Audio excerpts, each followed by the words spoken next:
Hi, it's Ian from the Postal Hub podcast. And Marek from Last Mile Experts. And we are the Last Mile Prophets. This is the last word on the last mile. Marek, news broke just recently that Post, which of course is part of La Poste, France's La Poste, has bought I think it was 20%, and I'll get the exact figure here, 20.15%. So let's call it 20, everybody. A 20% stake in Aramex. Now, Marek, what does this mean? The Post DPD, a pan-European multi-domestic operator, has taken this stake in Aramex, which has its strong presence in the Middle East, across Africa, Oceania, etc., etc. What's your take on this? My view is it's a logical extension of what they've been doing for a while. So Post has been shopping around for a long time and buying, not just shopping, but buying. It all started with Paul-Marie Chauvin, my ex-boss, being the top gun. And they made some really good acquisitions. I mean, let's remember, they started from being the French post office with very little.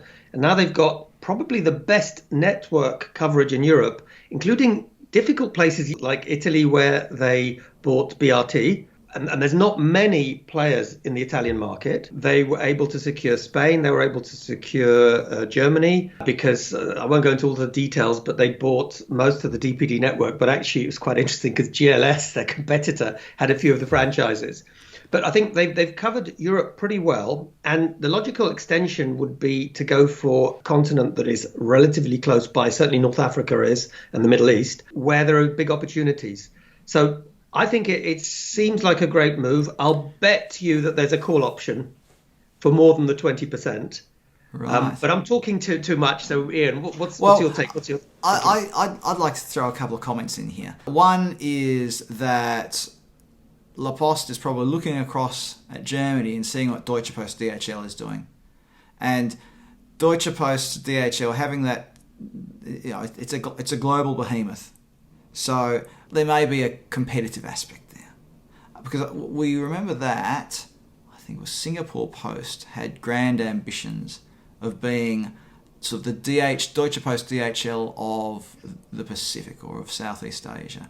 And that hasn't quite worked out. Japan Post, of course, had its acquisition of Toll, the Australian logistics company, which has a Southeast Asia presence, which we won't go into now, Marek. But of course, so I'll let you comment on this first of all. Is this sort of competition between La Poste and Deutsche Post, or am I reading too much into it?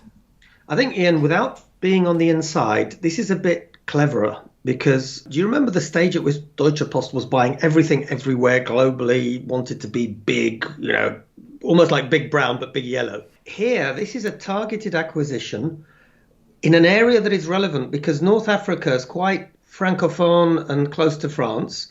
So I think it makes a lot of sense in that respect.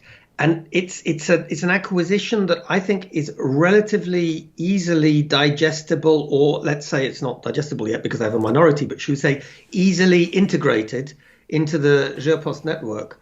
So I actually reckon this is pretty smart and much safer bet than going for something more global. So if I heard that it was a TNT type acquisition, I might be more concerned. This one could make sense. I have a vague recollection that Aramex is something like the fourth biggest global logistics network. So it's not a small player, and it has a presence, as has been noted previously when Australia Post made its acquisition of a stake in Aramex. That was part of the thinking that you're creating a global network that can take advantage of postal lanes as well. Now, of course, those of you with a bit of history know that Australia Post did buy a stake. That was back when Ahmed Fahour was still the CEO of Australia Post. Australia Post bought a stake in Aramex, and they set up a joint venture under the Star Trek brand, which is a subsidiary of Australia Post, and the Star Trek International brand. Long story short, though, Marek, Australia Post has sold its stake, so it holds no stake in Aramex whatsoever. So it's interesting, and I think it was a similar sort of size, the stake that Australia Post held. So isn't it interesting The Australia Post dipped its toe, then decided to undip its toe, shall we say. And here we have now La Poste taking this approach. So And I'll just say one thing. Yes. I think La Poste is much more relevant. It's a much bigger organization in terms of coverage in a key market, which is Europe. And it's a logical step, in my opinion, for Groupe La Poste to develop to the next continent in a fairly, one would imagine, well-planned and structured development. So I can see a lot of opportunity here. Of course, the devil will be in the detail. There's going to be cultural issues, there'll be integration issues, and we don't even know if there is plan B. My assumption is that there's a call option there, which has always been the case, but maybe there isn't. It will be interesting to see if this just means there'll be closer cooperation between the two groups, whether there'll be a joint venture that comes out of it focused on cross-border e-commerce, whether it's for small parcels or for pallets or for whatever it might be. Because securing cross-border capacity seems to be a very relevant topic right now, Marek. When we've seen it just in the postal world, over the last 18 months, there's been a lot of disruption to international shipping in the postal world.